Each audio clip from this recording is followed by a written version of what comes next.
Today on Rappler, only 4 winning senators are cleared by the Commission on Elections to assume office.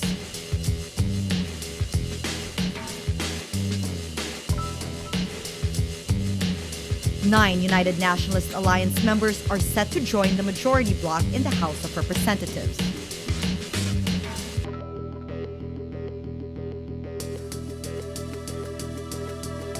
And Russian President Vladimir Putin says Moscow will not extradite U.S. whistleblower Edward Snowden.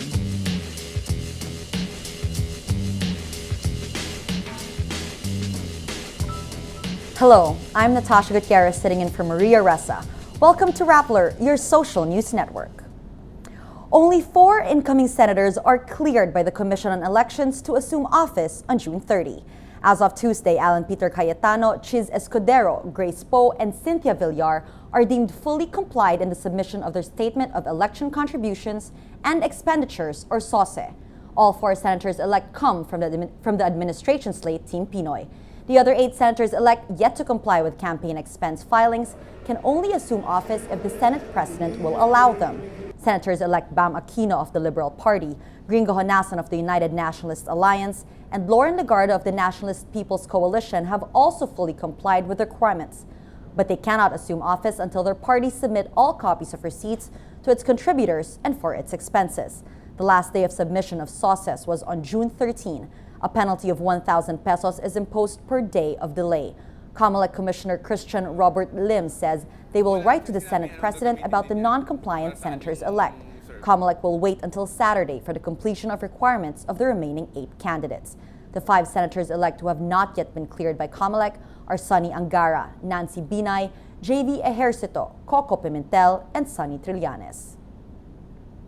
The opposition United Nationalist Alliance says 9 of its members in the House of Representatives are set to join the majority bloc. Navotas Representative Toby Tiangco's announcement comes 3 weeks before the start of the 16th Congress, as lobbying for committee chairmanships and memberships heat up. Tiangco will not be joining his coalition mates. He says another UNA member, Sarangani Representative Manny Pacquiao, has yet to decide. Tiangco says Pacquiao wanted to head the Committee on Aquaculture and Fisheries Resources, but the House leadership turned him down. In a separate interview, Speaker Sonny Belmonte says he could not accommodate all requests for chairmanships. The Supreme Court bars 3 militant groups from opposing a landmark ruling on the party list. Supreme Court spokesman Ted Tez says this means the ruling is now final. The court junks the motion filed by Bayan Muna, Anak Pawis, and Gabriela. The 3 groups request permission to intervene in the case involving party list group Atong Paglaom Incorporated, among others, and the Commission on Elections. In the Atong Paglaom case, the Supreme Court ruled the party list is not solely for marginalized sectors, reversing a decade-old interpretation by the High Court. The COMELEC used the court's 2001 ruling to disqualify an unprecedented number of party list groups. Labor Secretary Rosalinda Baldoz says Assistant Labor Attaché Antonio Villafuerte has no prior record of abusing overseas Filipino workers or OFWs in his previous posts abroad. 3 OFWs accused Villafuerte of being connected with the Sex for Flight scheme based in the Philippine Overseas Labor Office in Riyadh, Saudi Arabia. Last week, Akbayan Representative Walden Bello exposed the Sex for Flight scheme in the Middle East. He says embassy officials promised victims they will be prioritized in repatriation in exchange for sexual favors. But Baldoz says this is the first time the scheme is being linked to Villafuerte. So very recent siya sa Jeddah, sa Riyadh, but he was once assigned for 2 years sa Kaohsiung sa Taiwan. Wala man siyang problema doon. Villafuerte has been working for the Labor Department for 28 years. Baldoz says Villafuerte will arrive in Manila Thursday night. She says Villafuerte needs to get a copy of the complaints before he can make a written statement on the allegations. A day after scolding the National Irrigation Administration for missing their targets, Malacanang Palace wants to know why the agency performed poorly. Defending his agency, NIA Administrator Antonio Nangel blames Typhoon Pablo, international name BOFA, for their failure to meet their targets. Presidential spokesperson Edwin Lasierda says President Benigno Aquino ordered staff to verify the explanation of Nangel. Lasierda says the palace also wants a report from NIA explaining their subpar performance. During the agency's 50th anniversary, Aquino scolds the agency for failing to meet its 2011 and 2012 targets under the Irrigation Services Development Program. He says the NIA only irrigated 32,824 hectares in 2011, or 87% of their 37,759 target, while in 2012 it only managed to irrigate 52,372 hectares, or 65% of their 81,170 hectare target. Tatapatin ko po kayo. Dismayado po pa rin ako.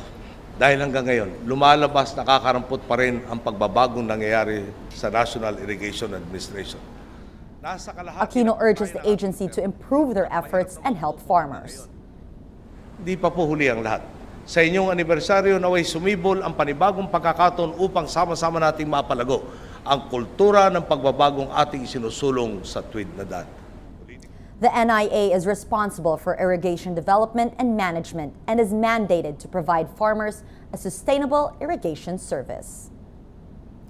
Malacanang says the 18,000 pesos to be given to families who will be relocated from Metro Manila waterways are not part of the Liberal Party's plans for the 2016 presidential elections.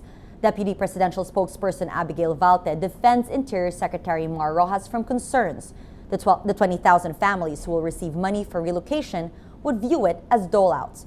Rojas is largely expected to be the ruling Liberal Party's presidential bet in 2016. The Interior Department is tasked to implement the relocation program to move families from danger zones. It is part of a flood control master plan to solve the country's yearly massive flooding problem brought by typhoons. Valte says the distribution of money is meant as incentive to illegal settlers to relocate more quickly and use it as startup in their new homes. She adds the program will be audited by the Department of Social Welfare and Development. Presidential spokesperson Edwin Lasierda also slams critics, saying, "Those who feel this is a pain, I pity them. The negastars think everything the government does is wrong." Russian President Vladimir Putin rejects calls for the extradition of U.S. intelligence leaker Edward Snowden to the United States and confirms he is still in a Moscow airport transit zone. The former National Security Agency contractor arrived in Moscow from Hong Kong. His whereabouts were previously unknown after he did not board an expected flight for Cuba, where he sought asylum. On Tuesday, Putin says Snowden is a free man and can go wherever he pleases. He adds, the sooner he selects his final destination point, the better for us and for himself. The U.S. urges Russia to expel Snowden, but Putin says Russia only extradites foreign nationals to countries with which it has a formal extradition treaty. Snowden is wanted by Washington for leaking details of a secret U.S. surveillance program to the press. The leftist Latin American state of Ecuador says it is considering Snowden's request for asylum. Venezuela's President Nicolas Maduro also says he would consider an asylum request from Snowden. Former Australian Prime Minister Kevin Rudd returns to office after defeating Julia Gillard in a do-or-die Labour Party leadership ballot. He wins 57 votes to Gillard's 45 votes. Gillard, the country's first female leader, earlier challenged Rudd to a leadership ballot on the condition the loser retires from politics. Australian media say Gillard lost the support of her colleagues after Bill Shorten, who delivered Gillard the prime ministership in 2010, switched allegiance. Let's now look at Rappler's Wrap for today, a list of the 10 most important events around the world you shouldn't miss. At number 4, U.S. President Barack Obama lays out a broad new plan to fight climate change. Obama calls for new restrictions on power plants to curb carbon emissions. He also pledges to push new generation clean energy sources and to lead a fresh global effort to stem global warming. Officials say the plan will allow the United States to meet a goal of cutting greenhouse gas emissions by 17% below 2005 levels by 2020. At number 6, Amnesty International reports homophobia in sub-Saharan Africa reaches dangerous levels, with more countries passing laws criminalizing same-sex relations. The right group says homophobic attitudes and attacks on gays are, quote, fueled by key politicians and religious leaders who should be using their position to fight discrimination and promote equality. The report says Africa's strict penal codes were initially imposed by colonial rulers based on Christian moral values. Homosexuality is illegal in 38 countries in the region, with South Africa the only country that recognizes gay rights and allows same-sex marriage. And at number 10, researchers from the University of Oxford add to the growing body of evidence the color, size, weight, and shape of eating utensils influence what people taste. Their findings tally with previous research for crockery colors, including the discovery that red tends to limit food intake. In a series of experiments, the team used utensils of different colors, shapes, and weight to assess the impact on the perceived taste of the same food among volunteers. For the full top 10, visit Rappler.com's The Wrap. Every story on Rappler has a mood meter, which gives you 8 emotions to choose from. Click on how you feel and your vote comes down to the mood navigator in the middle of the front page, which crowdsources the mood of the day. It also gives you the top 10 stories with the most clicks. Let's check out today's mood navigator. In the middle, a big purple circle. This story is on the show My Husband's Lover being under CBCP scrutiny. This has 60% of people feeling annoyed and 22% of people feeling angry. Over to the right, a small green circle, a pilot error caused Cebu Pacific mishap. This has 33% of people feeling happy, 25% of people feeling angry, 17% of readers feeling sad, and another 14% of people feeling annoyed.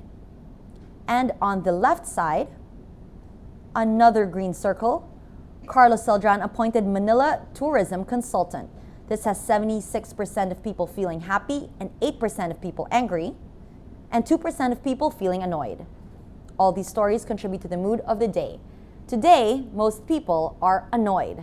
That's Rappler's newscast for today, Wednesday, June 26, 2013. Visit Rappler.com and watch our newscast Monday to Friday. Tell us how you feel on our mood meter and help us crowdsource the mood of the day. I'm Natasha Gutierrez. As we say at Rappler, tomorrow begins today.